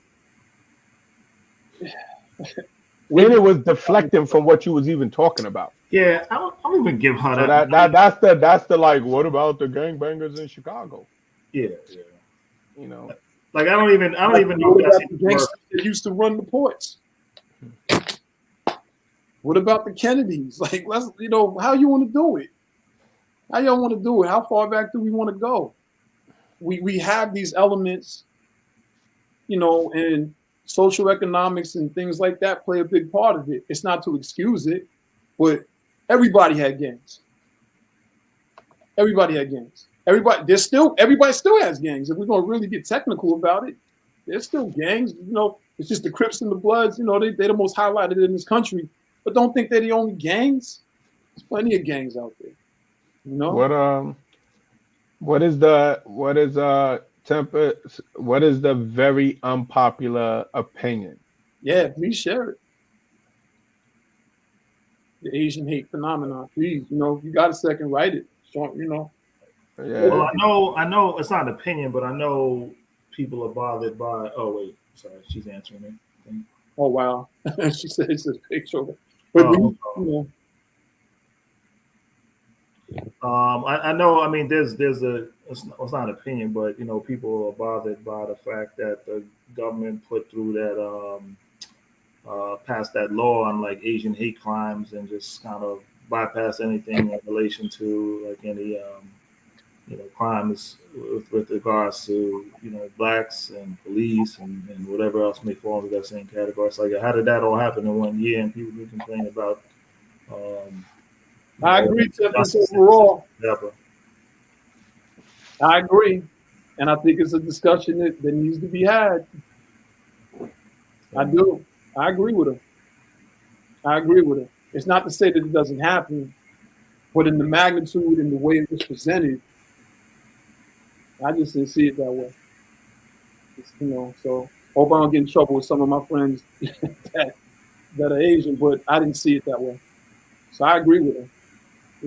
It's not to say it doesn't happen, but we've seen, Mike was talking a second ago, we've seen a number of things historically, especially with other communities, and there was no addressing. But then again, some people might argue they're more organized and more together in their efforts, But yeah, I mean, they just sent what, 13 billion? How much did it to Ukraine? How much money went to Ukraine? Yeah, like 13 billion. 13 billion. but I mean, not saying. Listen, again, here goes where melanated black people have to sort of nuance the conversation so people can see in between the lines. Okay, great, you're helping a war-torn country. There's nothing wrong with that, but there's no talks of reparations. There's no talks of a lot of things that could make things just a little bit better. But everybody gets something except the people who built this country. Well, built a large portion of this country. I don't want to leave. Yeah, and you know what too, Dev? Like what you and Tempest are saying as far as like with the Asian thing, is that wait, what she say? They throw stats up like 70 cents, but they don't say that it went from 100 and something to 200 and it changed. Yeah, you know they yeah, I think that they try to create that narrative because of the violent, like brutal videos they try to show, like, and you know, most of the videos when they show them, it's like a big black dude, like some big black dude beating up like a small Asian thing, you know, and those are the shockers and those are what people remember. But when you look at you know, like if you go on like the FBI websites and then justice reports and everything, you'll see that like the Asian hate is not it's not mostly black people doing it like some of the narrative is. And like I think somebody actually wrote in the comment that, oh, most of the people doing it is black. No, and you're only saying that because you saw 3 videos in the last 2 years of a black person beating up an Asian person. But when you start actually looking into the statistics and reading about Asian hate crime over the last 2-3 years with the pandemic and things like that, you'll find out that that's not actually a true statement, that it's mostly us doing that to them. Now, if you want to say it's mostly us they showing on the video, yeah. But if you want to do the statistics of 100% of Asian hate crime, who's the biggest perpetrator of it, I think that people wouldn't find the answer that they think they would find. Yeah, but that part. So it's not to say that it doesn't exist. It's just to say that again, certain narratives can play out, and then you'll have a crime bill or a bill passed, and you know we're still dealing with like basic civil rights laws from 60 years ago. It's ludicrous, you know. So, you see, yo, Mike, did you see Marlon's comment? Yeah, why don't we read that out loud? So Marlon mentions New Rochelle, to me, especially in the south end of Davenport, was like a melting pot. We all hung out, went to each other's houses, dated interracial, never any favoritism or racism. The last sense or divide to me was, to be honest, is when a bunch of my friends became 5%ers and a bunch of my white friends were called devils. One day we're all brothers, and the next day I'll punch you in the face if you don't call me by my righteous name. So I think that's a good point to raise, Marlon. I think in that situation, like that type of stuff, to me, honestly, goes like both ways. Like if you're gonna judge people like in a certain way, in some blanket way, even if comes from like 5%ers and stuff, like that's to be nothing. Like that winds up being garbage, right? And I actually think someone who actually pointed this out really well, because an incident they ran into personally. I think both you guys probably saw it. I don't know if you know the same person from Facebook. Marlon is Noah Sykin, and he actually mentioned in the passing of Wow. Cherry, Yeah. who was involved with a member of Brand Nubians, things like that. Like he always saw him. Now let me kind of preface this by saying, I think I don't even know. Noah may not even be on Facebook any that much at this point in time or not. But he's somebody who was always kind of outspoken, and he came on our show at least once or twice. But he was always outspoken about things that he kind of saw as incorrect, things he experienced himself. And if you ever, I mentioned to him before, like, and we've all said he wants to come on anytime, because Noah is very comfortable. Noah happens to be white as well. Noah's very comfortable with giving his opinion about what he sees as right and what he sees as wrong, right? And when he came on the show, he gave his opinion about certain things. And like Charles, me, or Devron, if he disagreed with something, he gave his opinion. If he agreed with it in the same way, that didn't make any difference, with anything else across like racial lines or something like that. And Noah's somebody who was always from when he was younger to now. I think and this is my take. Anybody else can ever have an opinion. But Noah's been one of those people who's been very consistent with his friends from when he was a young kid and how he deals with them now. And he had a run in that he mentioned before with, I'm not a run in. He happened to pass this one friend, Ronnie Cherry, one time on the street. And he was like, hey, he was just greeting him as a longtime friend or something like that. And he mentioned the same thing. Some friends or some other people who were around in the same vicinity as Ronnie said something like, oh, hey, stop, messing around with that white devil, something, whatever. And he said, Ronnie turned toward him and he was like, forget y'all or screw y'all. He's like, this is my friend. He jumped in the car with him and went to go hang out with him, right? And so that spoke a lot about him as a person and the way and the kind of correctly, whether you're white or black, and that, right is right and wrong is wrong, and how to deal with something. And that shows Ronnie's character. And it also shows like Noah's character for like recognizing that stuff and him being the person he was. So the same goes to me personally for the same people you were talking about before. I mean, they got to deal with whatever they dealt back with then, and I don't know, however they were then and how they are now. But it's very refreshing and good to see people who kind of know and stand up for what's right and stand up and acknowledge what's wrong as well. And that's the same issue that a lot of people nowadays have with the whole policing issue and stuff like that. You stand up for what's right and recognize at least what's wrong.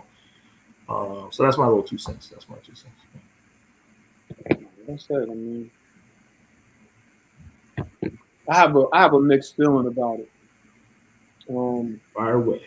Yeah, just only because I definitely understand what Marlon's saying. Like I used to be a Davenport all the time. I think one night we were even talking about Kevin Hines and that whole situation. Kevin's another one. I mean he's who technically showed me how to ride a skateboard. You know what I mean? Just the proper way to balance myself and do the little tricks, whatever. And I remember when a lot of that sort of kicked up in New Rochelle. But I also remember prior to that, like there was like just subtle racial tension. It depending on, what situation you might be in. You could be the victim of, some type of racism in some way, shape, or form. You can be called out your name, things like that. And I just think at some point, we all go from being like, little kids, elementary, then once we get into that middle school, and things really start to change. Like it really starts to change. You know what I mean? Fortunately for me, even when I became more conscious of history and things of that nature, all of my white friends or Caucasian friends, whatever you want to call them, I was able to talk to them. Now they didn't like some of the things I was saying, but it was a lot of information at one time. You know what I mean? I was learning a lot. I was reading a lot of books, and then the only thing that I had as a backdrop was my experience. So even though they weren't treating me a certain way, some of their friends might have been treating me a certain way. So it's like a conflict. So, to Marlon's point, I was raised around those same 5%ers that you speak of. I was Christian, Muslims. I was taught by like all of them. Like I remember, I literally just taught by all these different theologies, religions, and stuff like that. And I'm quite sure, Mike and Charles, you can't really escape it. Even if you don't deal with it, you can't really escape it. Like it was, that's what New Rochelle was. New Rochelle was really in your face. It was really, like you said, that melting pot. But I'm gonna give like another perspective, and I'm speaking straight to you, Marlon, so you understand. It was me, Bostic, and I don't want to say my other friend's name because everybody on New Rochelle, they might know who this person was. Now he was an Italian, and He was in the hood just as much as I would be up there by Columbus, and they used to call me Sticks. That was my nickname back then. But I say that to say this. You know, when we got older, he put up a Facebook post one day. And on that Facebook post, this is years ago, but he put up this Facebook post and he used the N-word. Like all these years we've been on this earth, he used the N-word. Like I'm like, dude, you never used that word one time ever when we were coming up. I never heard him say it, didn't even know he could think it. But he said it. And I called him up and I said, yo, man, take that post off your page. And he's like, nah, Dev, you don't understand. I'm not using it as the ER. I'm using it as the IGGA. I was like, dude, what you just did is disgraceful. You can't tell me one way or another how you're using it. I'm telling you what it means to me, and I'm telling you what it means to people who look like me. Get it off your page. Get it off your page. And he argued with me about this. Now, this is my childhood friend. This is my childhood friend. This is my friend whose house I used to be in, and he used to be in my house. He called my grandma, grandma. I called his pops, pops. White guy, pops. Grandma, black woman. We were like this. But now we're at this moment where for all the life that we live, all the experiences, he's not hearing me when I'm telling him, get that thing off your page. Because what you just did is it's a violation to everything. And he argued with me. And so what I did was I blocked him. I was like, yo, dude, we just done. And for years, he kept trying, like, yo, let me talk to you about it. But the damage was done. Now, ultimately, he ended up losing his life. I ain't going to get into that part of it. And it hurt me that he lost his life. It hurt me because he was one of my brothers.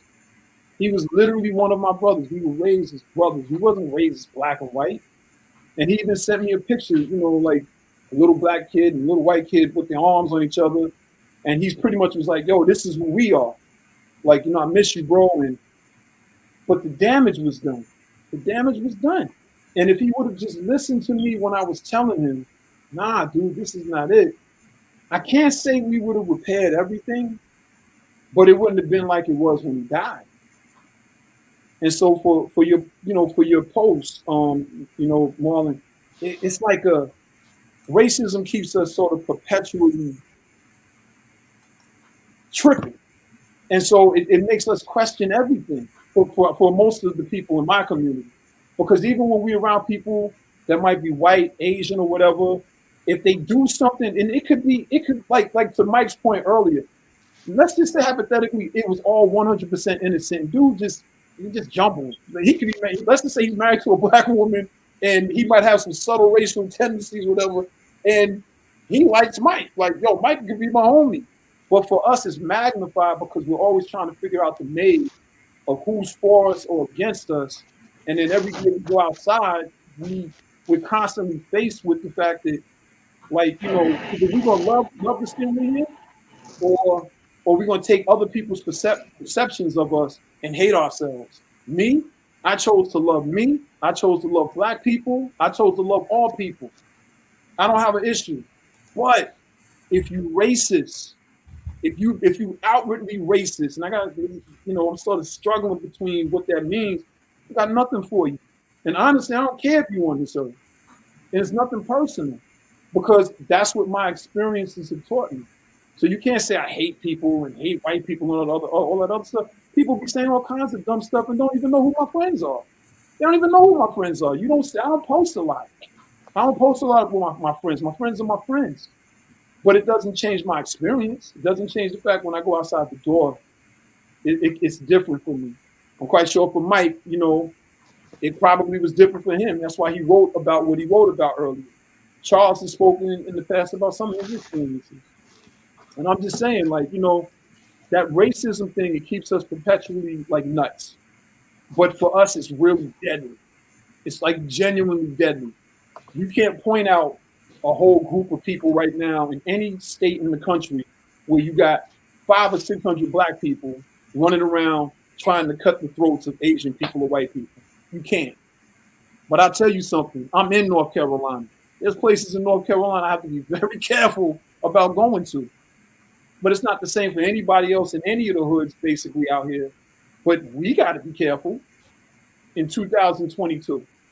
So I didn't mean to be long-winded, but I wanted to share with Marlon just to say I remember that time period. I remember I was right there with you all. I mean, Rob was up there. He said he knows who I'm talking about because he grew up with him too. Rob could attest. Rob could attest. Boston could attest. We were all kids together, riding big wheels. I mean, little kids together.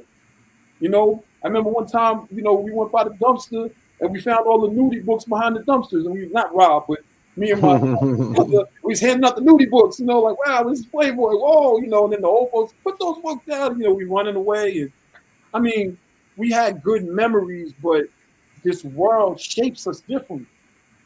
It's like the world shapes us differently. So for us, we just want to, I know for me, I just want to be able to come outside and just be a happy dude without worrying about the things I've been worrying about all my life. That's all I want to do. Just come outside, just be a happy dude. But I'm not afforded that because if me and Mike was in different situations and I was the one that was standing next to dude and dude said that, there's no telling how I would react. I think I would have reacted the way Mike did. Because most of the time we got to just ignore this stuff because if we react, it's like nuclear bombs go off. You know, when Charles was giving the numbers earlier, you know, about Asian hate, I didn't know that. I just know that I just wasn't seeing what they were saying. I just wasn't seeing what they were saying. It didn't mean it wasn't happening. I just wasn't seeing it. And then the Asian people who I rock with, they weren't saying that was a concern. Not saying it wasn't a concern, but I know other things that have happened. That's all. You know, I just had one quick thing I just want to put on the cap to that comment that Marlon had said, and I kind of skipped over it. So one of his comments he said in there was that, you know, as he was younger, like the prejudice and racism or comments and stuff like was non-existent, and then it seemed to come up all of a sudden. So the reality is, though, that stuff was always present, right? And it may have not been like present amongst your immediate friends and close friends and stuff like that, but it's something, especially as people get older, you got to figure a way to how to navigate around all of that stuff, right? And even the people entering into like 5% Nation and stuff back then, you know, that's all starting to deal with how they deal with themselves and the community and just everything in general. And you know, and yeah, there's a lot of teachers that go along with that. So I mean, it's not to excuse like any incidents or run-ins that they have like racially, but I guess as you do go older, like we all start to get confronted with kind of like the racial divide that does exist, like whether we like it or not. It's funny, for some reason it made me think about this old movie. You probably heard of it. Well, you may or may not heard of it, but it's like before our time, like it's like made in the '60s. Guess Who's Coming to Dinner? I think it's with like Sidney Poitier or something. Yeah. And you know, so it's like it makes me think about like, yeah, I do say racism not you know, it wasn't there, wasn't present, but you know, for anybody growing up, and probably, you know, there's a certain reaction that anybody would have in any white household, not any household. Let me not say that. In many white households, if you're coming home with somebody of another race and stuff like that, right? And the inverse of that is like there'd be some sort of reaction, maybe different or whatever, but you know, vice versa. Somebody coming to the house white in a house of, you know, someone who people of color or whatever, you know, there's gonna be some sort of reaction. But that's the reality and stuff like that. So I mean, but the thing is like, how do you navigate that? You know, how do you deal with your friends and everything? But and it just points to like, you know, the original, kind of back to the original question that you posted in the group is like, what does racism and stuff look like to you and your experiences with it? So amongst them, like Marlon was saying, yeah, they might not have had it, but what some of those kids may have been experiencing away from the group. And then you start hearing that I don't want to call it indoctrination, but let's say teachings, you know, that start an impressionable mind too. You know what I mean? You start having life experiences, man. And, you know, so yeah, you know, maybe when I'm with Marlon on Davenport, am I my society there, you know, I'm not dealing with it. But once I step outside of there, I'm dealing with it, and the people that I'm dealing with it from look like Marlon, even though it's not Marlon doing it to me. And then I start getting teachings that tell you, yo, don't even be fooled by that. Like, yo, they like that.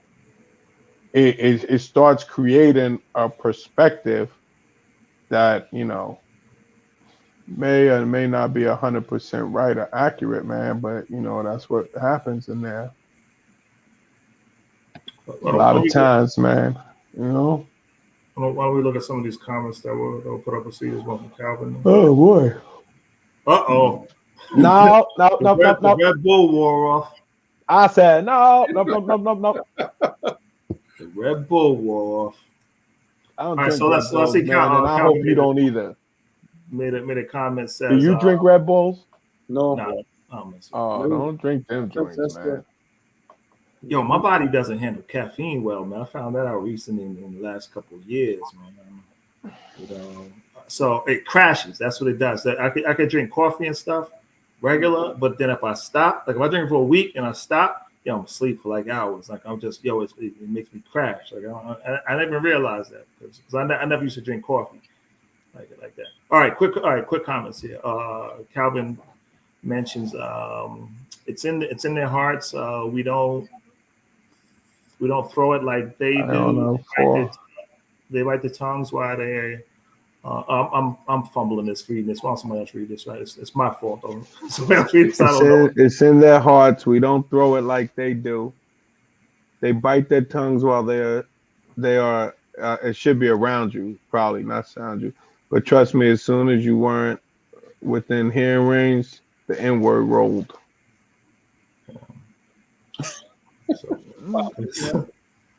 He's saying, you know, that's what I was saying earlier, man. You know, you could have got out of there without, you know, I was being called the N-word. Thank goodness. You know, I'm always, man. See, this takes. Let me not even get into that. I always in racial. This is something for that group chat. Like it's always racism things for so many people. This isn't directed at Marlon, but for so many different groups. It's always a non-existent thing, and that's why I asked the question, like even Charles Durham before, like what does it mean to you, or when you see it, what does it look like?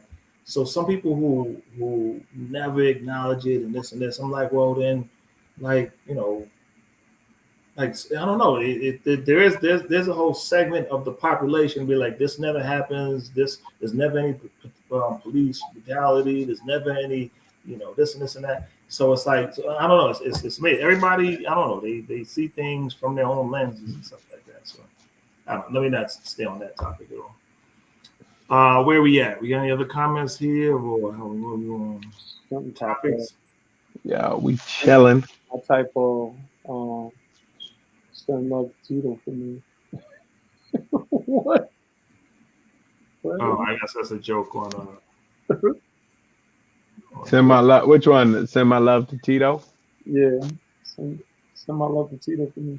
Oh, because he was giving a sports update, and he just said thanks, but then he just doing a joke. I think just on the name of Marlon. I guess he was, mixing up the Jackson 5.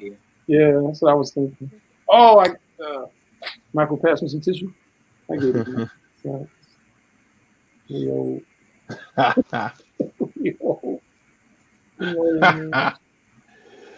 Oh boy! What else? Anything else? Oh, Marlon's brother. Yeah, the Jacksons. Yeah, that's what he's talking about. Yeah. Okay. Whoa! You got something from Songmaster Brown. What's that? Growing up in North Carolina in the 1970s, my older family members who were Indians who had children would favor the light-skinned children more than the dark-skinned children and separate us from various parties and events. Race war within our own household. Stop playing around. I believe it. He always mentions something that I always find like surprising. I can hear a million stories from Hey, Mike, in Nerd Show, my complexion when I was younger, it caused some problems. I'm not going to get into anything deeper than that.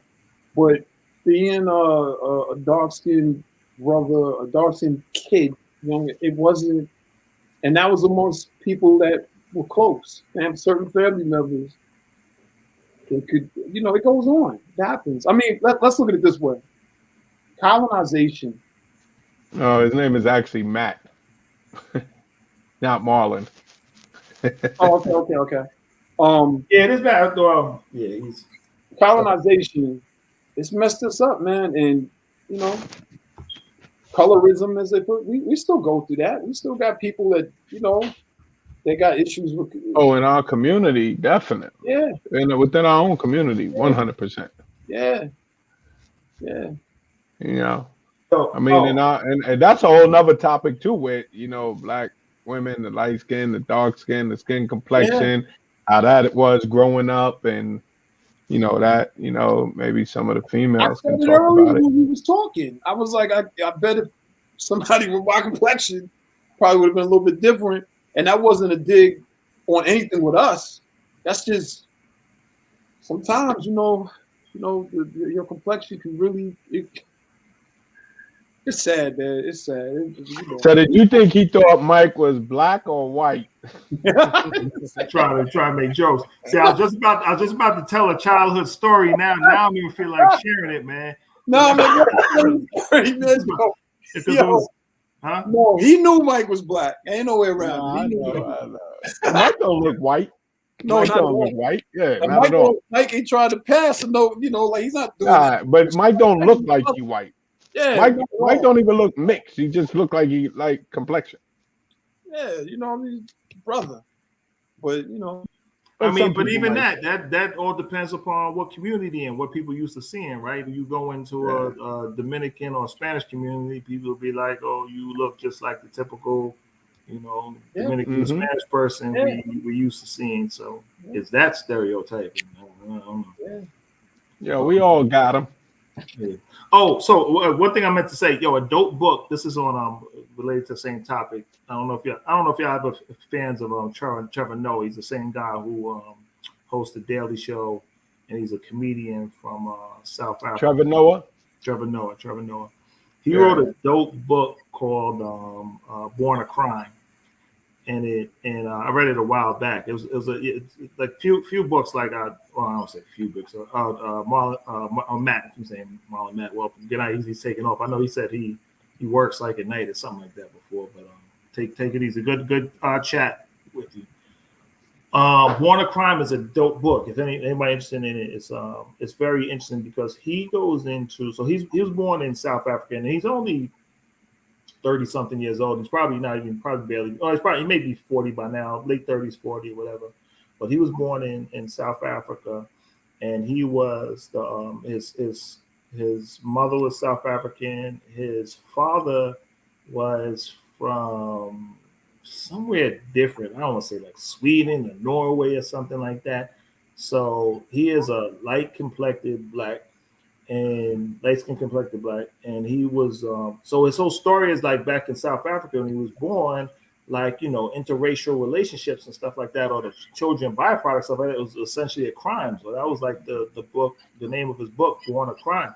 And he mentions so in his book he tells about how when he was younger, his mother essentially used to keep him inside and stuff a lot, and he didn't even come out and hang with his friends or his other relatives and stuff.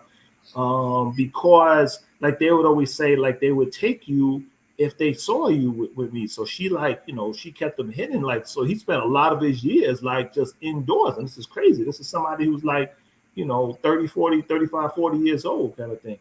And so the whole book goes through his experiences of navigating the whole racism, stuff like that, growing up in South Africa through apartheid and the whole the ending of everything, like when Mandela's released, and even going to school and stuff like that, and eventually the whole book is really interesting. And he if you get it, there's an audio version as well, but he all right. So it's if you get they have it on audiobook as well, and they narrate it really good. So it's a cool book to to read on that whole topic of colorism and things like that. Say the name of the book one more time. It's called Born a Crime. Called Born a Crime. It's a dope book. That's a dope book. I might have to check that out. Yeah, and that's a good read. I don't recommend a lot of books, but that's a good read. You know what? I think we should at some point, have that discussion about colorism. Or I think we do. I think we should, because it goes on a lot more. I mean, not as much as it used to, but it still goes on. It still affects people. Maybe that's something that we can definitely address, because people, it takes a long time to heal from that. That's all I was going to say. And that's not just dark skin. Let me be clear, because I know some light skinned brothers and sisters in particular that have shared their story, I guess, to what Mike was saying, and they've had a real hard road. So it's not like light versus dark versus light in some ways. But people get traumatized by that stuff, and it just really sometimes plays out in their later years. And humans, humans, yeah. Well, humans got a lot of shit with them, man. We're within our last. Oh, wait a minute! I can't. Let me get my camera right. You only got 2 minutes. We are ending. I want to lean back now. 2 hours sharp. We're done. So that way, because Charles, you're up. So this is rare for us right now. You know what I mean?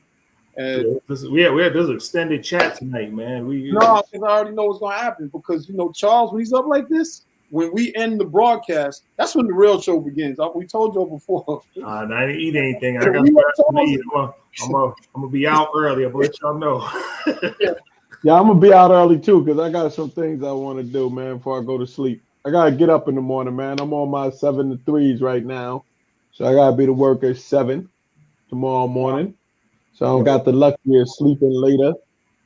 What we need one time is a show just on Z's situation on the job. Like he take a tour of the facilities and stuff like that. Let us know how a common day goes.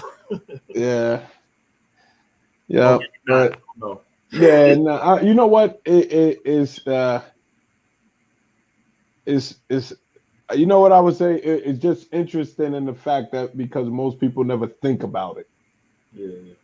So that's where like the job is interesting, but then after that it's like, but it's more like but just initially it's like, wow, damn, I ain't even. There's a whole fucking a whole little world in here that I didn't even know was going on. Yeah. But I love it, and that rotating. I do that rotating schedule, man. I told you before. I watched the documentary on that. How to all that stuff. That was good too. So we usually use the wind down to getting up out of here. And yes, sir. Thank you all for chiming in with us and hanging out. And see y'all next Wednesday. Hold on, wait a minute. Let me see. Next Wednesday, Dev, I will actually be in North Carolina. You got the game next Wednesday. Yeah, next Wednesday. Unless we start late. No, let's look at doing a provision for next week for real. Or maybe Thursday. How does Thursday look? Next week? Yeah, maybe Mike. Let's all talk and figure it out, and that way we can at least advertise that we're having a different night for next week, and then get everybody on board. Because I'll be back. I'm going to North Carolina real quick. I'm actually flying into Greensboro, and I'm gonna go see my because man, damn, I wasn't even supposed to say, but I think I get down there like 12 in the afternoon. I'm gonna go check my cousins and all that, and then I gotta drive to Charlotte. What's that, about an hour, 15 minutes or so? It depends. It depends on if you're from Greensboro. Yeah, about an hour and 15, hour and 20. Yeah. No, make it an hour and 30 to be safe. Yeah, because Charlotte. Yeah, the game starts at 7:30. Yeah, plus you don't want to deal with nothing with Charlotte. Charlotte's a baby New York, so give yourself an hour and 30 safe, if not. I'm gonna leave maybe 5:30. Off the screen, man. To get there at 7:30. You falling off the screen. All right, no, I said I'm gonna leave and get down there 7:30. Go watch my Knicks do something big down there, man. gonna do something big to LaMelo Ball and them bums. Yo, anyway, I got it.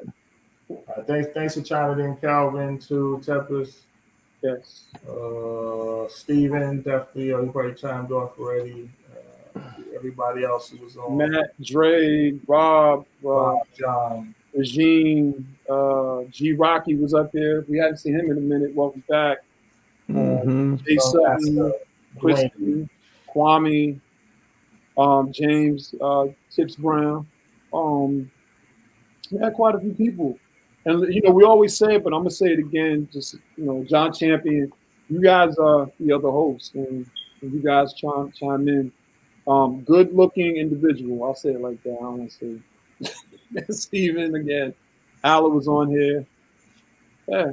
So, thanks for chiming. Tracy was here. The mix of trash. That's what he wrote. I didn't say it. So, that's it. Anything else, fellas? No, that's it. Okay, before we click the thing in the jiggy, where's Dre's comment? Gosh, we got a lot of comments up there. Let's get that out of there. Good night. Hello, Clarice. And that's it. Good night. All right.